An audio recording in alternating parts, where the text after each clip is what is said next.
আমাদের সরকারের যে সাবমেরিন কেবল দুটি কেবল আছে, সিমিউই 4 অ্যান্ড সিমিউই 5, এখান থেকে কিন্তু আমাদের ক্যাপাসিটি প্রায় 7 টেরাবাইট, অর্থাৎ প্রায় 7,000 জিবিপিএস, 7,200 জিবিপিএস। এখান থেকে আমরা আজকে সাবমেরিন কেবল কোম্পানির চেয়ারম্যান, আমাদের ডাক্তারি যোগাযোগ সচিব, উনি নিজেই চেয়ারম্যান, এবং ম্যানেজিং ডিরেক্টরকে আমি ফোন করে বলেছি যে আমাদের এখন আইএসপিএবি এবং বেসিস তাদের যে প্রত্যেকেরই কিন্তু বলতে গেলে মানে আমাদের তরুণদের মেধা আর ইন্টারনেট, এই দুটোই কিন্তু হচ্ছে তাদের ব্যবসার মূল চালিকা শক্তি। কিভাবে এমার্জেন্সি ইন্টারনেট নেটওয়ার্কটা আমরা প্রোটোকল একটা তৈরি করতে পারি, যাতে করে আমাদের ব্যাংকিং সেক্টর কিন্তু আমরা চালু রাখতে পেরেছিলাম, কিন্তু আমাদের মোবাইল ফাইন্যান্সিয়াল ওয়ালেট কেন কাজ করতে পারলো না, কিংবা আমাদের সিভিল এভিয়েশন কাজ করলো, হয়তো আমরা আরেকটা সেক্টর হয়তো আমরা কাজ করতে পারলাম না, কিংবা আমাদের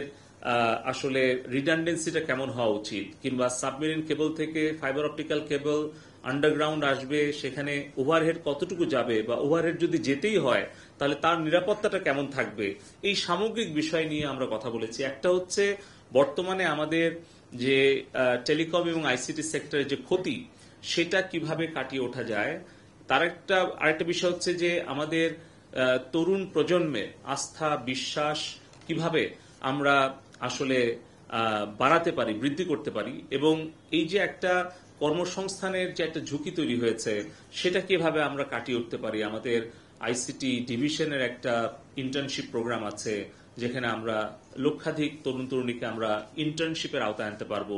আমাদের এনহ্যান্সিং ডিজিটাল গভর্নমেন্ট প্রোগ্রাম আছে, যেখানে আমরা ইউনিভার্সিটিগুলোর মাধ্যমে আমাদের যে 150 ইউনিভার্সিটি আছে সরকারি বেসরকারি, সেখানেও হয়তো আমরা প্রযুক্তি খাতে আরো লক্ষাধিক তরুণ তরুণীকে আমরা কিছু প্রশিক্ষণ, কিছু ইন্টার্নশিপ, মেন্টরশিপ দিয়ে তাদেরকে আমরা ইমপ্লয়মেন্ট জেনারেট করতে পারবো। পাশাপাশি আমাদের যে সফটওয়্যার শিল্পে আমাদের যে একটা বড় ধরনের আমরা ধাক্কা খেলাম, সেটা কাটিয়ে উঠে কিভাবে আমরা দ্রুত আমাদের স্বাভাবিক অবস্থায় ফিরে আসতে পারি, এবং আমাদের ভবিষ্যতে একটা ইমার্জেন্সি নেটওয়ার্ক কন্টিনিউটি প্রোটোকল কিভাবে আমরা তৈরি করতে পারি, এই সকল বিষয় নিয়ে আলোচনা হয়েছে।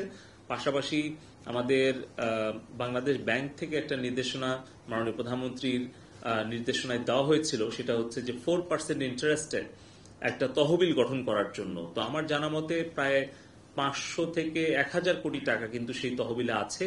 তাহলে সেটা কিভাবে আমরা এই 4% বা আরো অল্প সুদে কিভাবে আমরা আমাদের যারা সফটওয়্যার শিল্পে বা ইন্টারনেট সার্ভিসে আছে, বা হার্ডওয়্যার কিংবা মোবাইল বিভিন্ন সার্ভিসে আছে, অথবা আউটসোর্সিং শিল্পে আছে, এই জায়গাগুলোতে কিভাবে আমরা সেই স্টার্ট আপ ফান্ডটাকে আমরা কাজে লাগাতে পারি, তার জন্য আমরা একটা রিকমেন্ডেশন তৈরি করব।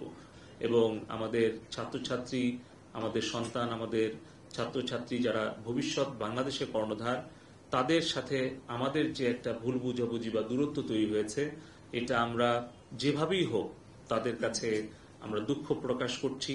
যেভাবেই হোক যেই পরিস্থিতিটা সৃষ্টি হয়েছে, এটা অনাকাঙ্ক্ষিত, এবং অবশ্যই আমরা আমাদের এই প্রযুক্তি শিল্প সম্পূর্ণই একেবারে তারুণ্য নির্ভর।